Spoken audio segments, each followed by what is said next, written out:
لیکن جماعت کا ایک دوسرا بھی مفہوم ہے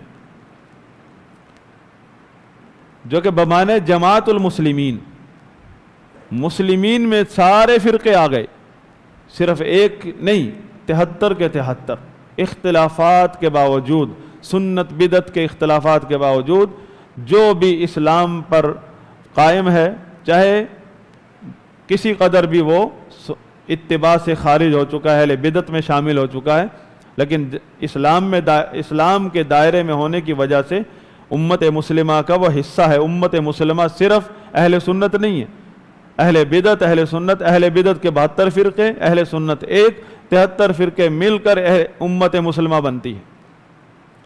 اور جماعت المسلمین جماعتن بمانے اجتماع ہے، اجتماع المسلمین، مطلب اجتماع ہمارے عرف میں اتحاد امت کا جو ہم لفظ رٹ لگاتے ہیں، اتحاد امت کی کانفرنسیں ہوتی ہیں، آپ نے بھی کی ہوں گی، اتحاد امت کا لفظ استعمال کرتے ہیں، اور اس کے لیے رسول اللہ صلی اللہ علیہ وسلم نے لفظ جو استعمال کیا وہ جماعت المسلمین کا لفظ استعمال کیا ہے۔ اور ہر وہ شخص اتحاد امت کی دعوت دے رہا ہے جس کا فرقہ واریت میں بہت بڑا رول ہے، جو خود فرقہ واریت کی کان ہے،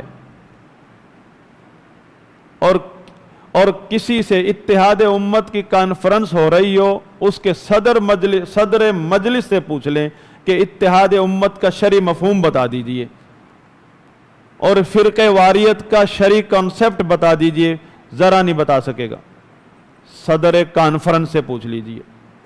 اور اسی لیے اتحاد امت کی کانفرنسیں اس طرح ہو رہی ہیں جس طرح سبزی منڈی میں آلو کی ریڑھی لگی ہوئی ہے، کیونکہ کسی کو پتہ ہی نہیں اتحاد امت کا شرعی مفہوم کیا ہے۔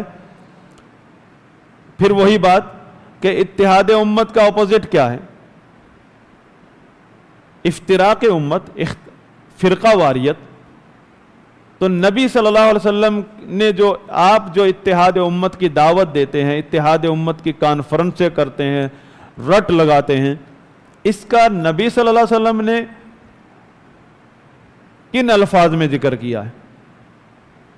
وہ ہے جماعت المسلمین، یعنی اجتماع المسلمین، اتحاد المسلمین، اتحاد امت۔ وہ کیا ہے؟ جماعت کا دوسرا مفہوم ذکر کر رہا ہوں۔ جماعت کا پہلا مفہوم تھا ما انا علیہ واصحابی، تو جو شخص بھی رسول اللہ صلی اللہ علیہ وسلم اور صحابہ کے منہج کو اپنا مسلک بناتا ہے وہ اہل سنت ہے اور وہ اہل جماعت ہے۔ جماعت کا دوسرا مفہوم جو شرعی مفہوم ہے وہ ہے بمعنی جماعت المسلمین، مطلب اتحاد امت۔ اتحاد امت میں صرف اہل سنت نہیں، سارے کی ساری امت آئے گی۔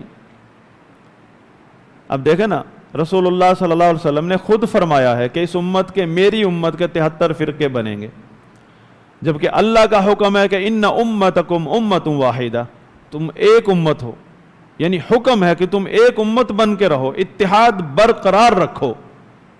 اب یہ کیسے ہو سکتا ہے؟ 73 فرقے بن چکے ہیں، نظریات کا اختلاف ہو گیا، عقیدوں کا اختلاف ہو گیا، اپنے اپنے لوگوں نے مسلک بنا لیے، اس کے باوجود شریعت ہمیں حکم دے رہی ہے کہ ایک بن کے رہو۔ اور جبکہ نبی صلی اللہ علیہ وسلم کا جو یہ بیان ہے کہ میری امت 73 فرقوں میں بٹ جائے گی، یہ اس بات کی طرف اشارہ ہے کہ یہ اللہ کی قضاء و قدر ہے جس کو کوئی ٹال نہیں سکتا۔ اس کو بھی ہم ختم نہیں کر سکتے، فرقوں کو بھی ختم نہیں کر سکتے، کہ ہمیں تو حکم نہیں ہے کہ زبردستی لوگوں کے عقائد کو نکال دیں ان کے سینوں سے۔ ہم تو دعوت دے سکتے ہیں، بدعت کا رد کر سکتے ہیں اور بے نقاب کر سکتے ہیں اہل باطل کو، حتیٰ کہ خلیفہ وقت بھی اہل بدعت کو ختم نہیں کر سکتا۔ تو پھر اتحاد امت کس طرح قائم ہو سکتا ہے جو کہ اللہ کا حکم ہے، نبی کا فرمان ہے؟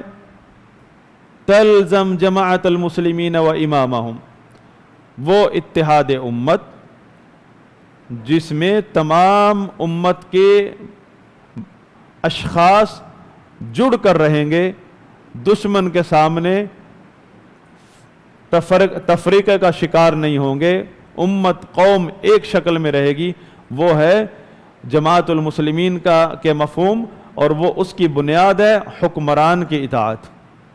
و امامہم، تلزم جماعت المسلمین و امامہم۔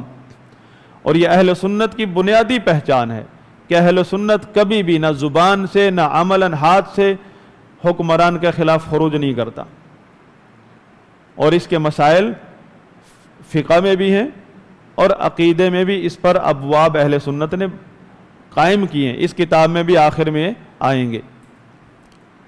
اس کا مطلب یہ نہیں کہ اہل سنت کا حاکم وقت سے اختلاف نہیں ہوتا۔ ہم جب کہتے ہیں کہ حاکم وقت نیک بھی ہو سکتا ہے، بد بھی ہو سکتا ہے، اہل سنت سے بھی ہو سکتا ہے، گمراہ بھی ہو سکتا ہے، تو اختلاف تو ہم نے بتا دیا۔ وہ بد بھی ہو سکتا ہے، اس کی برائی کا ہم دفاع نہیں کر رہے، ہم اس کی گمراہی کا دفاع نہیں کر رہے اور نہ اس کی گمراہی کو چھپا رہے ہیں۔ ہم شریعت کا ایک منہج بیان کر رہے ہیں کہ جس کی وجہ سے امت کا اتحاد قائم رہے گا، اور جو کہ فرض عین ہے وہ یہ ہے، اور حاکم، یہ اس کی تفصیل آگے چیپٹر میں آئے گی حاکم کے متعلق۔ ہم لفظ جماعت پر بات کر رہے ہیں۔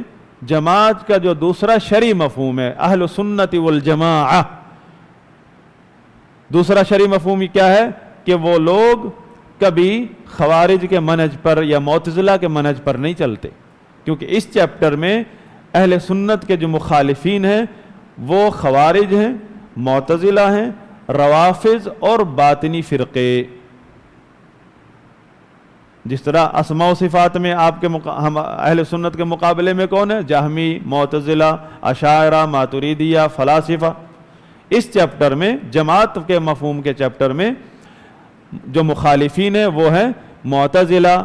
معتزلہ کا کیا کانسیپٹ ہے کہ اگر حاکم فاسق ہو جائے ان کے نزدیک وہ نااہل ہو گیا، اس کی اطاعت حرام ہو گئی، اس کو بدلنا واجب ہو گیا۔ خوارج کا بھی یہی کانسیپٹ ہے، لیکن ان کے نزدیک ایک قدم آگے ہے کہ وہ اس کی تکفیر بھی کرتے ہیں کہ وہ کافر ہو گیا۔ اور روافض اور باطنی فرقے ان کے نزدیک تو کوئی ہے ہی نہیں اس قابل کہ جس کی اطاعت کی جائے جب تک امام غائب جو ہے وہ ظاہر نہ ہو جائے۔ آپ کس کے منہج پر ہیں؟ اب آپ اپنے آپ کو ٹٹولیے۔ ہمارا تو دن رات یہی رونا پیٹنا ہے کہ ہائے مہنگائی، کب جائے گا یہ، اور اس کے بعد کون آ جائے گا؟ امام مہدی آ جائے گا۔ اس کے بعد آپ کو ماشاءاللہ گرانٹ ملنا شروع ہو جائے گی گھر میں۔ پیدا ہوئے تھے، جوان ہو گئے، یہی رٹ لگائی ہوئی ہے صبح سے شام تک، اور کتاب گھر میں پڑھیے، بخاری، مسلم، کتب ستہ، کتب سنہ، اس کو پڑھنا نصیب نہیں ہو رہا۔ تو جماعت المسلمین کا، جماعت کا دوسرا مفہوم اہل الجماعہ، کہ جو حاکم کے متعلق معتزلہ، خوارج، روافض اور باطنی فرقوں کے عقائد سے پاک ہیں۔